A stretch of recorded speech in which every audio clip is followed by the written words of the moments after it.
can live without confidential funds. But of course, our work will be much easier if we have the flexibility of confidential funds. How important are confidential funds exactly? Joining us tonight to talk about this is Kabataan Party List Representative Raul Manuel, who is one of the staunchest critics of the OVP and DepEd Office's confidential funds. Representative Manuel, thanks for joining us tonight. My first question to you right away is, are you an enemy of the state? Kalaban ka ba ng bayan? Hello po, good evening po sa lahat, sa mga viewers natin.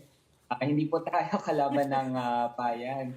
Pati rin yung maraming mga Pilipino na nagtatanong lamang po saan ginastos at saan balak gastusin ang hinihinging confidential funds. Bahagi po ng nation building, bahagi po ng trabaho natin para sa bayan ang pag-ensure na ang bawat piso ay nagagamit po para sa serbisyo at para sa tama.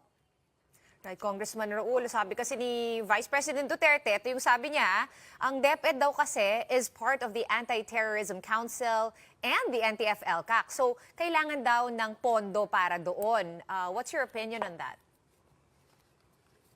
Tingin po natin, our civilian agencies already have much on their plate. Ang dami nang dapat na tiyakin, ang dami nilang responsibilities in line with their mandate. For example, DepEd is expected actually to support welfare of teachers. Teachers Day pa naman po ngayong araw, yung pag-address ng learning recovery and learning crisis. So we think ang obsession ng mga civilian agencies sa confidential funds is already too much at dapat bumalik sila sa primary mandate ng kanilang mga opisina. Para sa'yo ba dapat tanggalin lahat ng confidential funds ng DepEd tsaka ng OVP? Kasi sabi naman nila, yung confidential funds have been there with certain agencies. Ayun nga lang, ngayon medyo lumobo kaya napapansin na ng taong bayan. Ano para sa'yo, tanggalin lahat o tapyasan lang?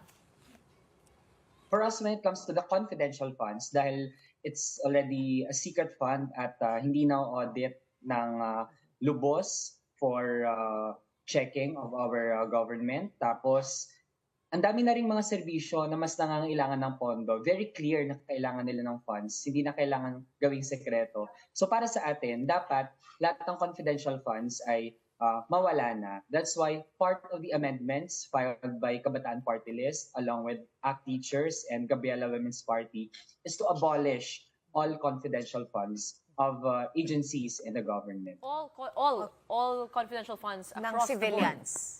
Civilian Yes, agencies. Or across the board? Yes. Para po sa atin, across the board, ang proposal po na iyan is based on our observation. For example, kung usapin man ng national security at halimbawa, pag-protect sa West Philippine Sea, we have clear needs for our Coast Guard pag-acquire ng dagdag na mga equipment or mga barko. So tingin po natin ang mga ganung expenses no longer need to be confidential.